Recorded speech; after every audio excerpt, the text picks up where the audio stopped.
चलिए आपको रुद्राष्टक श्लोक सुनाते हैं। नमामि शमीशान निर्वाण रूपम विभुं व्यापकं ब्रह्म वेदा स्वरूपम अजं निर्गुणं निर्विकल्पं निरीहं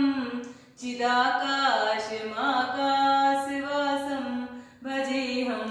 निराकार ओंकार मूलं तुरीयं गिराज्ञान गोति तमीशं गिरीशं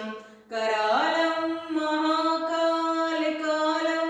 कृपालं गुणागार संसारपारं नतोऽहं तुषाराद्रिशङ्काशगौरं गम्भीरं मनोभूतकोटिप्रभाश्री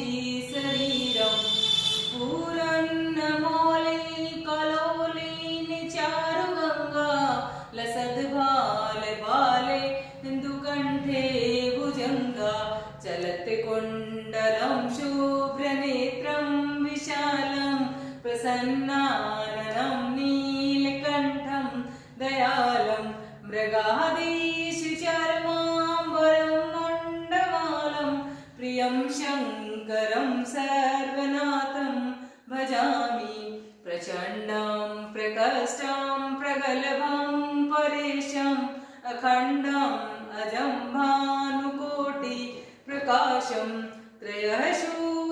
शूलनिर्मूलनं शूलपाणि भजेऽहं भवानी